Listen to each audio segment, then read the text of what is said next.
Hey, Terrence. Dr. Brown, how are you? Yes. Hey, I'm doing fine, sir. Good. Glad to have you on. I Yes, appreciate you taking the time. absolutely. Glad to be Well, here. I thank you for coming to our first pop-up of DentRx. Watch your mouth. And I think the thing that's going to be important, it's going to be fun.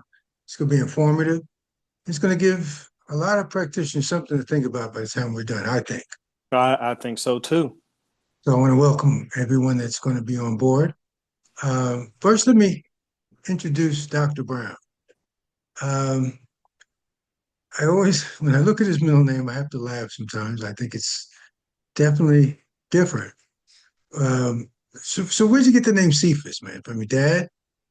So I got it from my dad, but if I can correctly kind of say, I believe that Cephas is Greek for Peter. So on when Christ talked about building his church, he didn't say Peter. He said on Cephas, I will actually, on this rock, I would build my church. So it wasn't only until later in life when I realized it wasn't a joke that actually meant something. So now I carry that name proudly. All right, I like that. So let me jump into your CV. Sure. It's going to take us probably about 30 minutes to read it. Oh And goodness. I'm going to try. I'm going to try to condense it. I think for all involved. So Okay.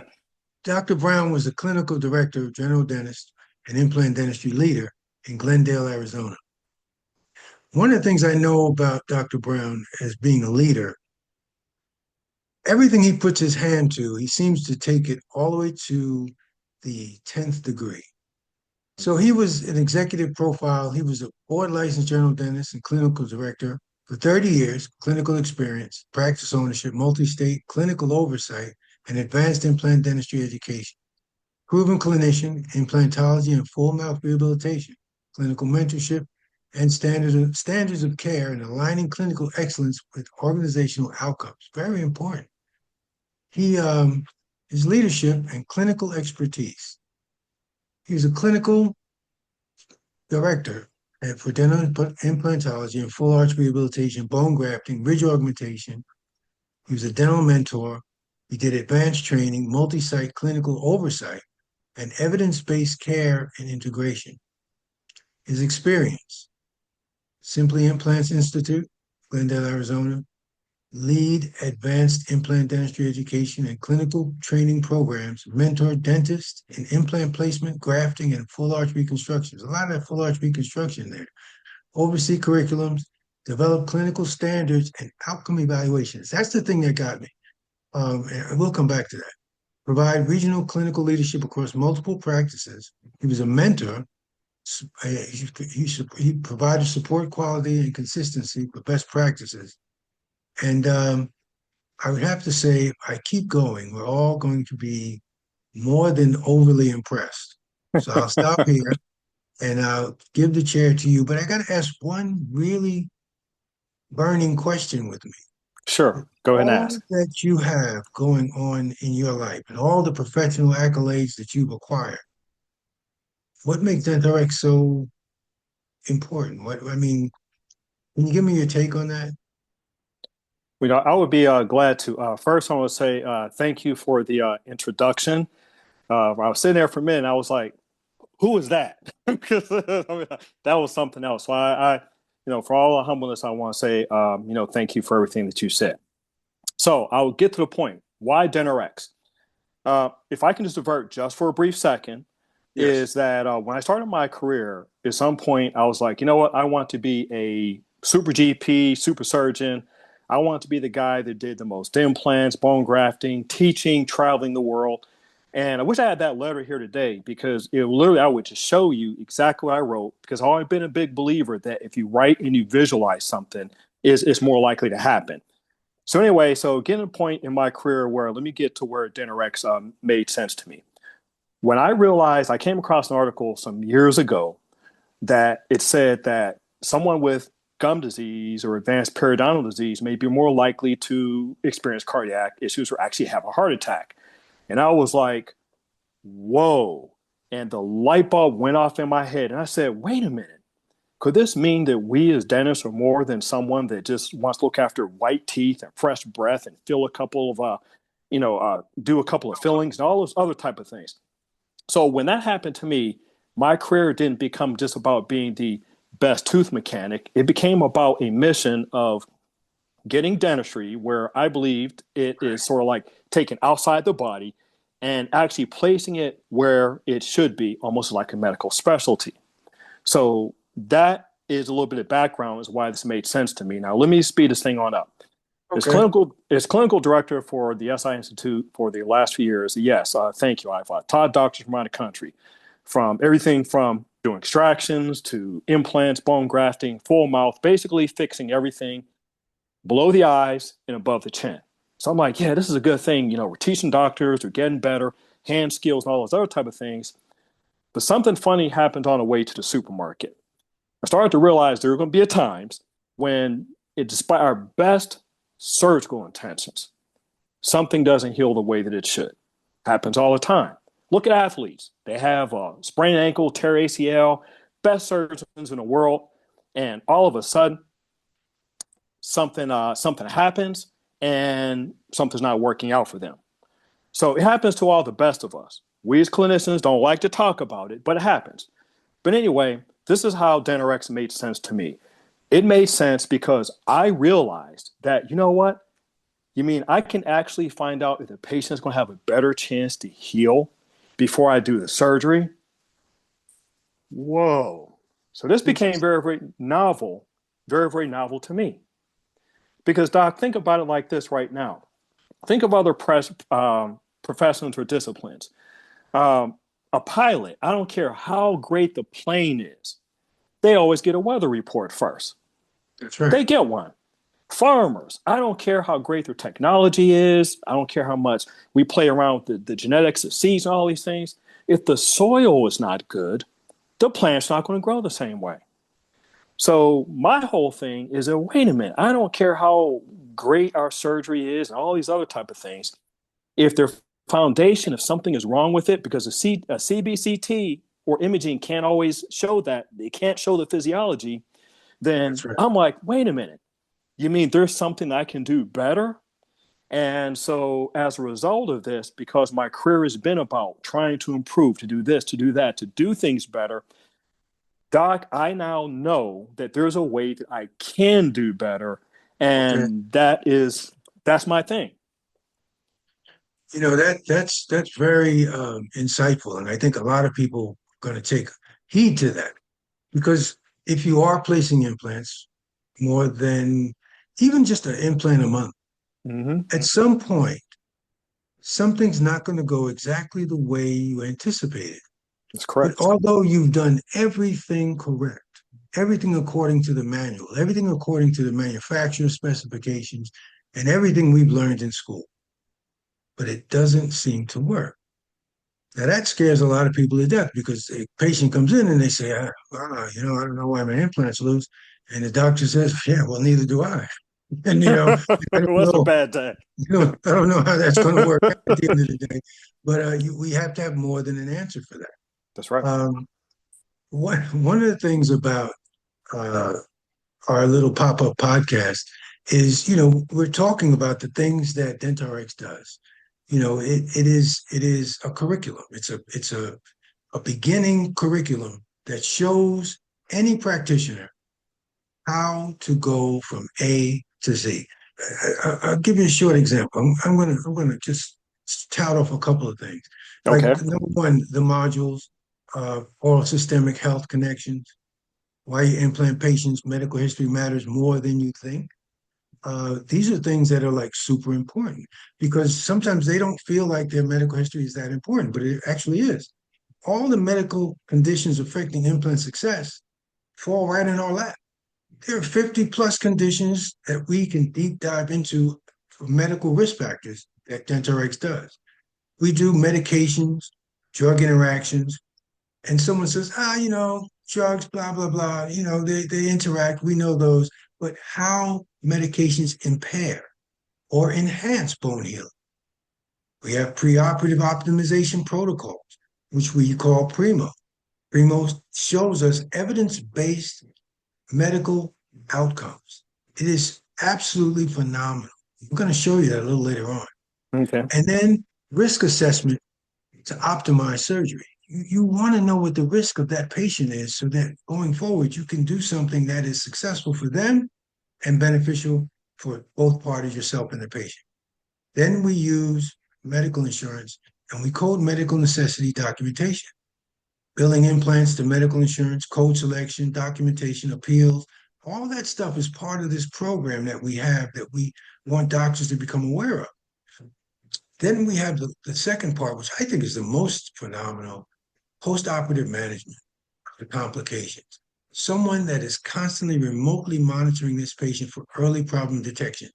How many times does a patient call you and say, I didn't want to bother you, but for the last 3 weeks, it's been feeling a little funny, but I took a few aspirin and everything was okay for a couple of days.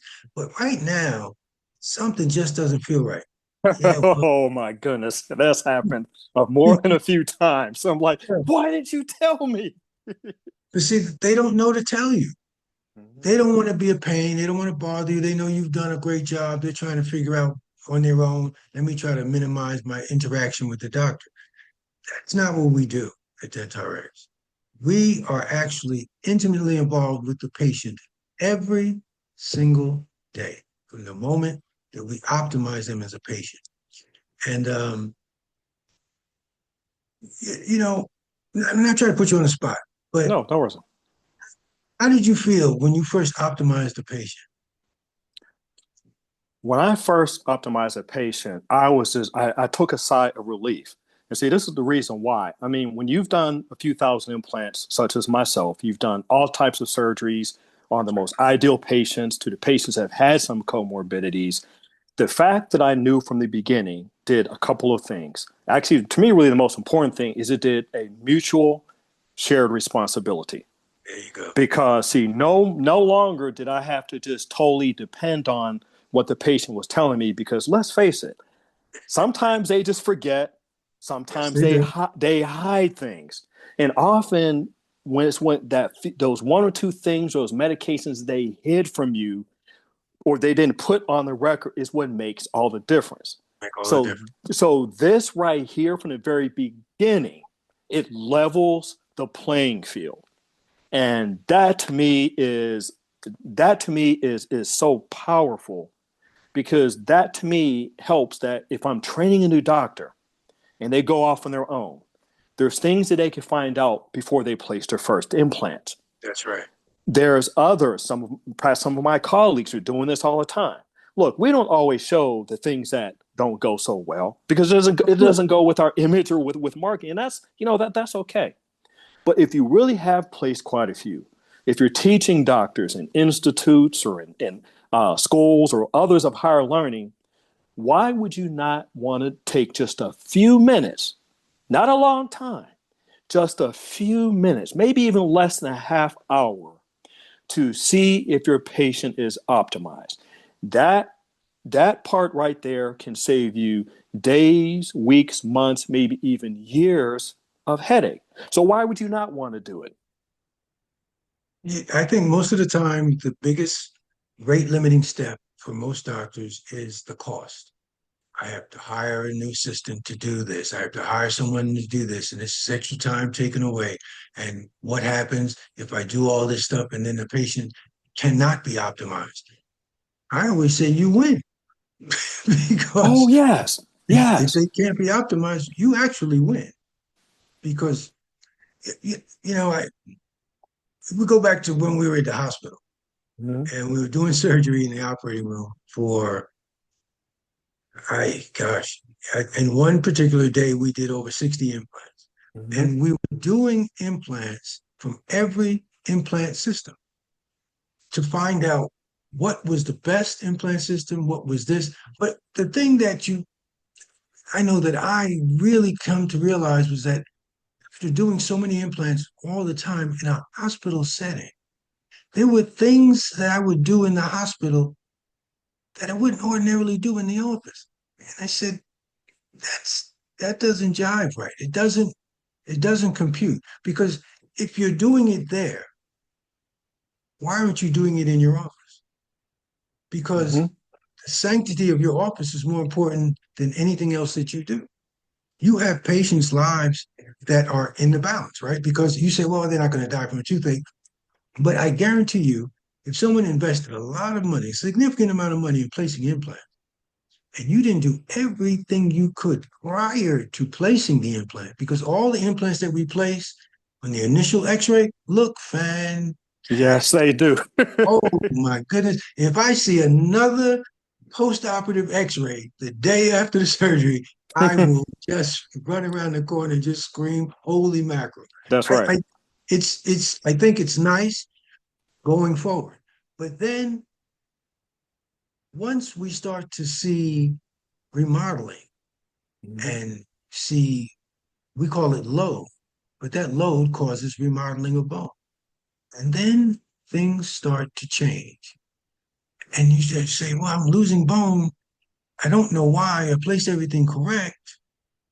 And if you don't catch it soon enough, it's loose and it's That's right. coming out. That's And right. now you're going to go back into the same noxious environment you were just in. Hmm. You got to clean it out. You're going to place new bone graft. You're going to place a new implant in there and you're going to let it sit for a while, but you're missing something. You're Hmm. missing the main ingredients that are within that person's body that you haven't identified. But I'm not going to take it over because I really wanted to hear more from you, Doc. So, No, no, you're saying this. See, look, what you're saying was absolutely just right. You know, when you've done enough surgeries, you if the good surgeon will sit back, but just think about the little, I think they said in Top Gun when Tom Cruise did his thing and they were investigating him. And look what his mentor said. He said a good pilot is going to reassess what happened. right, You need to know why, so that way then the next time you are in battle or the battle of the mouth, you don't want to necessarily do the same thing as again. You want to find, you're like, well, why did this happen the first time? All right. Well, unfortunately, most of the time, let's face it, unless something drastic comes up, we really, from a physiologic standpoint, really fully don't know why. I mean, we're like, the implant was placed good, look good on the day of surgery, look good right. X number of months on after it, but then something happens. And there's not one doctor out there that doesn't do this on a regular basis that will not say, yes, I know that that has happened. So, long and the short of it, if you could find out before you do your surgery if this patient is going to be ready, or as we keep using the word optimized, you're going to want to do it. If anything, it can cut down the number of redos. It can cut down on the fact of those difficult conversations that when a patient has spent all of this money and they're like, why did this not work? You now, from the very beginning, with the both of you getting to the finish line, the starting line, you will both know what is going on. And I think that's phenomenal. I mean, think about a person that's a transplant surgeon. You Yes, know, you have to have that patient ready before, particularly if it's in, let's say, an elective surgery, like maybe a kidney or something along those lines. You got to make sure that they're ready, because if not, you're not going to take a healthy organ and place it when a person's system is just not ready for it. So think about it of us. We see X-rays all the time. Oh, the bone looks great. Everything looks healed. All these other type of things. But right. then why is it then that 2 or 3 months later you have this shadow that goes around the implant? And what do Ah, we think? What do we think? Well, you must have burned the bone, or this, or maybe you didn't use the right implant brand, or just any number of other things, and not realizing you can't fully see um, physiology on a radiograph. You can't see how those cells are interacting. that's right. My whole thing is if I can just slow it down just a little bit, get some blood work, know what I'm getting on into, then I mean that to me makes now all the difference in the world. I mean it's phenomenal. I mean no longer does a patient or a doctor have to think, you know what? I did the 2 minute consult. Let's run them straight into That's perfect. financial. That's right. And let's just do the surgery. Well, what if you can just take an extra 20 minutes or 30 minutes? So that way, then when you do get them on through, you're not worried about the fact if these things are going to heal. And the reason why I bring this on up, Doc, is think about it like this. Anybody that does this long enough, Exactly. knows there's going to be That's implants that just don't heal. that's right. If you don't know this, it means you're just kind of dabbling, which is okay. But for those of us that say, hey, we do this, we do all these surgeries, we're on Facebook. We want you to learn how to do arches. We want you to learn perio. Nobody has ever really said or provided a way to say to our patients, you know what? All of those things are wonderful. I just want to make sure that you heal. I just want to make sure I got the best chance of making sure that when I transplant those metal pieces in your jaw, that you have the best possible chance of healing. And That's for right. me as a surgeon, but even as a business person, you don't want to do more. You want to cut down on redos. You want to cut down on this. You want to cut down on all these type of things. My whole thing is, why would you not want to do that? Why would you not want to? That's so funny because part of the learning objectives of DentRx is by the end of this module that we do, you'll be able to explain the bi-directional relationship between oral health and systemic health and identify all of the systemic issues that confront us that we're not even paying attention to. Um, you know, when you've done enough surgery, you can go back many, many times and have That's right. things that you say, hey, what was that? I had a colleague of mine call me and he said, I've been doing this for 30 years. He actually had been doing it for a little more than 30 years, but he said, I don't know what happened. This implant is failing like 3 out of 4. And I said, let me take a look at the blood work. No, I didn't do that. I just did, the medical history and, blah, blah, blah. I said, well, what's the medical history? What's her family history? And, no, it's a friend. So I'm not talking to Mm-hmm. any kind of way. I'm not being judgmental. I'm just saying these are just some of the things that I would do going forward because I do know what happened. And Mm-hmm. I said, did the patients tell you all their medications or only the medications you needed to know? I said, because Oh, that's sometimes, happened a few times. yeah, they're going to tell you, well, you don't need to know this. You're just a dentist. You don't need to know Oh this my because, God. this is about teeth. This has Mm-hmm. nothing to do with you. Mm-hmm. Well, I'm not going to tell you about the medications I got from hims and hers and this and that. People that just do stuff over the internet. And you said you talked to a doctor, but then if you look for their medical profile, you don't see it. Mm-hmm. You can't find that medication that they gave you. You don't know what it is. And so what do we guess? Sometimes they're taking medications that may be hurting your implant, but you Mm-hmm. don't know. So we have to trust and verify, as Dr. Brown always tells me. I, I come from a neighborhood that says, I'm not saying you're lying. I just don't believe you. So, I just want to kind of get some of the things from you because you may not even know what's important. Mm-hmm. And if the patient doesn't know and you're not paying close attention to that, then it doesn't make you a bad doctor. I'm Mm-hmm. telling you because uh, probably 90% of doctors really don't do it. They don't. And I got to jump on because I recently, and you get this, I recently had a 29-year-old patient that came in the other day, and he like less than a month later or before, he had a stroke. And so I'm sitting back here, and so he needed a arch reconstruction. Teeth were bad, a lot of stuff going on, a few teeth, just blah blah blah. So I asked him, "Are you taking any medications?" And he told me that because I'm his dentist and not his physician, right. I did not need his full medical record.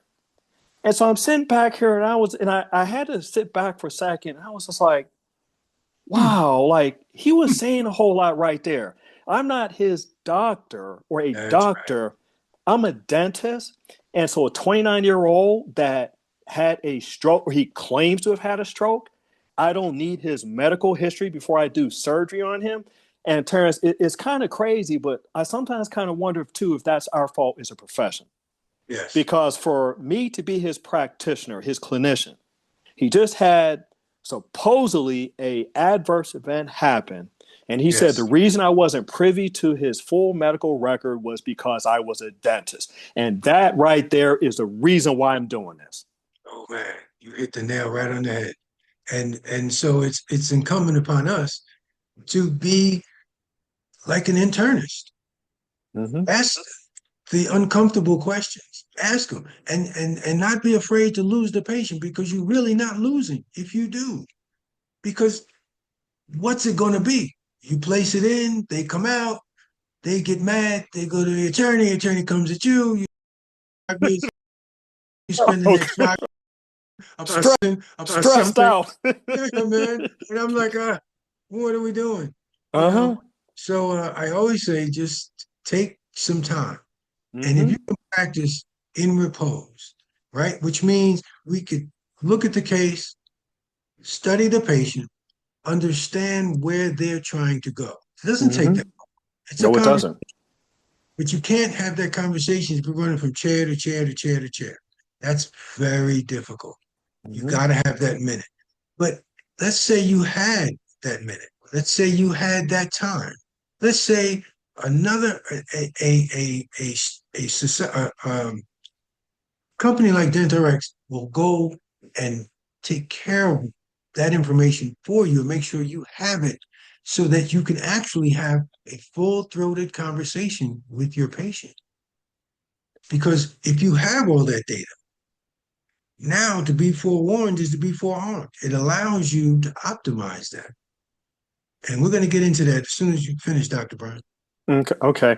Well, let me tell you the fact that now, because now I know that there's information that I can get before I do the surgery. Let's say it like this: for any of you doctors out there, let's say to do oral sedation, there's little things that you can actually do to check to see that if the drugs that the patient is called a lexicon. And it's Yes, something that you can actually do to see that if any of the drugs you're giving, whether it's triazolam, lorazepam, anything that you're going to give, if it interacts with any of the other multiple medications that they're on, because it seems like almost everybody today is taking, Xanax, they're taking something. All right. yes, It'll let you know that if I'm going to give them something to orally sedate them, that I don't take them down so low that I'm trying to hit them on the shoulder and say, wake up, wake up, wake up. that's right. We can avoid all of those things. All right. So if now I can actually, as a teacher, if I can take a student, I can take a doctor, I can take a doctor that's in a group practice, I can run into an executive that works at one of the DSOs. I say, listen, I already know what you face when it comes to first trying to teach doctors how to do this. I get that. This is not something you learn overnight. But while I'm teaching them, what if I can make sure that the patients that are being treated, we can pretty much tell from the beginning where we can avoid some of the major pitfalls. If we can do that from the beginning, I mean, that is just to me, I mean, I'm no attorney, but that is a liability issue of doing the best for your patient. What do you think will happen for the patients that are actually like, wow, you mean like Dr. Brown, Dr. Stratford, you mean you're just not here to just take my money right away and to get me on the books, but you want to make sure that I'm okay You're first? gonna be okay. Right. That's right. That to me is a great marketing tool. Because even if they go out to a parking lot and they figure, well, that's your nice car or just where and all those other type of things, they know in your community or on your website that you are going to slow it down. That's To right. me, that right there is powerful because it takes away from the mindset that people think that some of us, particularly us guys that do these full mouth things, we're greedy, that we're just like, just give me the money, do Give the me the surgery, get money. on out of there. That takes that away. It takes it all away. And I love that as a clinician because, again, the patients are not going to tell you everything. And just like that talk about that stroke, he just didn't want to share with me. And I even eventually found out that he said, well, yeah, there are some medications, but I figured because you're a dentist, you don't need to know about those because you're just working on teeth. I mean, like, wow. Mhm. To me, just that lesson right there was enough for me to say and to tell my colleagues, why would you not want to take just a little bit of time? It doesn't cost a whole lot to do this either. It doesn't No, cost a whole lot. It doesn't cost your office a whole lot. But to me, it can increase your chance of at night sleeping and knowing that when that one case doesn't go so well, and believe me, we've all had more than one, you're like, wow, well, at least I didn't know that. You don't have to worry about that anymore. The patient will know from the beginning that this is what we're up that's against. right, that this is how you were trying to help them. And if you do that from the beginning, Why would a patient ever get mad at you? Why? They I won't. mean, how could they get mad? Because they knew you weren't trying to take this. You were trying to make sure they were okay. To me, I mean, that is a great way to build any patient relationship. That is funny, man. And I want to dive into Primo because I think what for a lot of docs, time is money, That's right. uh, and they don't want to spend a lot of time in the waiting area or spend a lot of time with the patient trying to get all this data before they see the patient and capitalize on the implant procedure, et cetera. Mm-hmm. But we want to actually show that you can do this and be reimbursed for your time so that you don't have a reason not to do it. Mm-hmm. And so we're going to show you that. And just bear with me for a second. I'm gonna share my screen. Sure. I'm going to go into Primo first. Mm-hmm. I'm going to start with the remuneration, Okay. and then I'll go back to Primo in a minute. So what happens is when patients come in and we optimize them, we did a grid that took patients away from the time they come in, whether they do 100 patients, 50 patients, 55 patients, 30 patients, and it breaks it down per all of the things that we have to do with that patient. And at the end of the day, if you see 100 patients that take the program, at the end of a year, you will have made on the basic program $186,000 minimum. And that's just on the RPMs, not even going into the CCM. If you were to scale it and go from 100 to 250 patients, now most of us have about 1,000 to 2,000 patients apiece. There's at least a third of your patients are in this category. So let's say you had 250 patients. Your total income would be about 269,000 plus an annual gross of $572,000, and your net would be $455,000. I don't think that's too shabby. To just actually take the time to sit there and watch that patient and monitor and walk them through the procedures that you're getting ready to do, and then have someone that will monitor that patient every single day. So you never have to worry about that 3 week later call saying, I've been nursing this for about 3 weeks and it's been bothering me. You're going to know immediately. Number one, because of all the monitoring you're doing, you're actually developing a metric. You're developing a system for understanding exactly what's going on with that particular patient. And so when they start to develop a fever or inflammation or all those things, your monitoring process will give you that indication almost 14 days prior to them actually having an event. Now, you just got to kind of think about that for a minute because we don't really follow behind our patients. We give them, their procedure and we tell them to go to, we'll see you in 30 days or we'll see you in, 3 weeks. And in between those 3 weeks, we're seeing other patients, but we're not really paying that much attention to them. You might give them a post-op call 1 day or 2 days later after the surgery, but that might be to the extent that you may talk to them until they come in on their next appointment, and now they have a little small periodontal abscess or some sort of discomfort in a site where you know that it should have been perfect. And so now everything starts where you have to start to rethink. We're saying think in advance. Take that time. You have all these tools in front of you. You have all the systems in place to help you get to a point where you would have no problem doing it. And you would almost welcome the time to sit there with the patient with a cup of coffee in your hand in between patients and say, this is what we're going to have to do, Miss McGillicuddy. We got to send you for some blood work, get a couple of things done. I'm going to talk to your endocrinologist, and I'll tell you what, 30, 40 days, we'll be back in here optimized, and we'll be putting some implants in you, and we'll give you the staging process.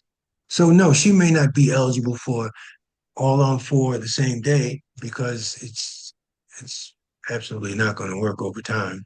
But you want to be able to give them where they've gone beyond the remodeling stage, and now it works, and they have the implants for the remainder of their natural life, I presume. Mhm. Um, I want to stop for a minute and go back to just you and I talking for a minute. Okay. Um,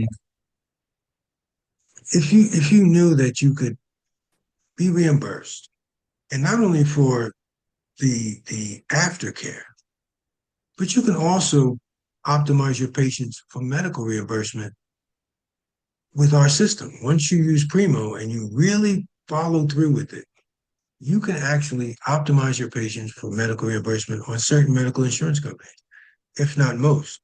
Um, why wouldn't you do it?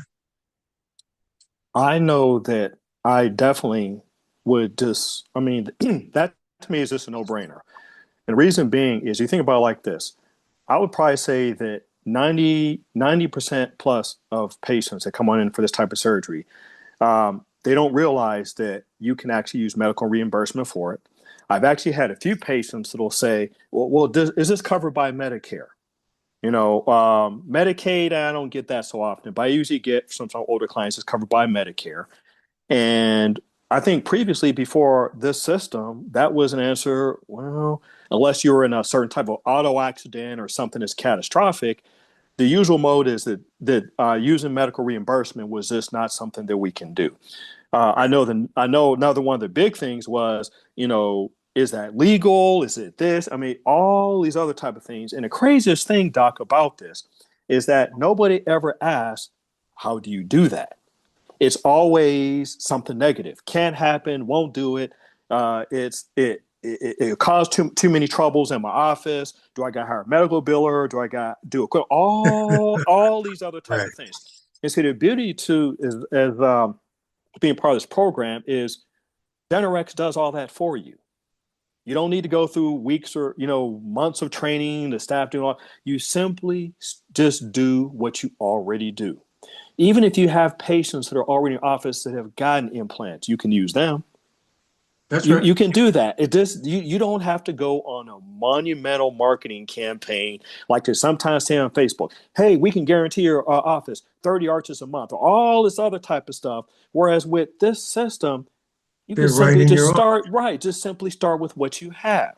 So if there is another way that you can make something more affordable for your clients, your patients, to me that's a no brainer. Why not do it? Why not do it? I say it all the time. I really, I think it's this is good for a pop up, and I Hmm. believe we have to do another one, and the next one will be specifically for Primo, and we're going to spend some time with it, and we're going to have a Q&A for anyone Hmm. interested that would be able to get in and see that what we're doing is going to be revolutionary. It's going to take big companies, small practices, non-production income for the remainder of your time in practice.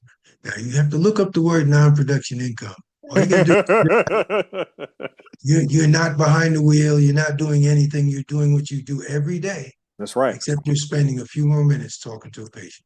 That's right. So with that, my friend, I thank you for taking the time to come on this little pop-up, but I expect to see you at the next one because we're going to have a great time with Primo. Oh, I know we are. I'm just looking forward to it. And like I said, for anybody that's listening to this, if something comes on down to this, if you know you can do better, why would you not want to do better? And I think that that's the best way I can leave on out for that, Doc. That's right. What do you say? If you knew better, you do better. That's right. All That's it. All right. Thank you, man. I'll talk to you soon. right. Thank you very much, too. You take care. Okay. Bye.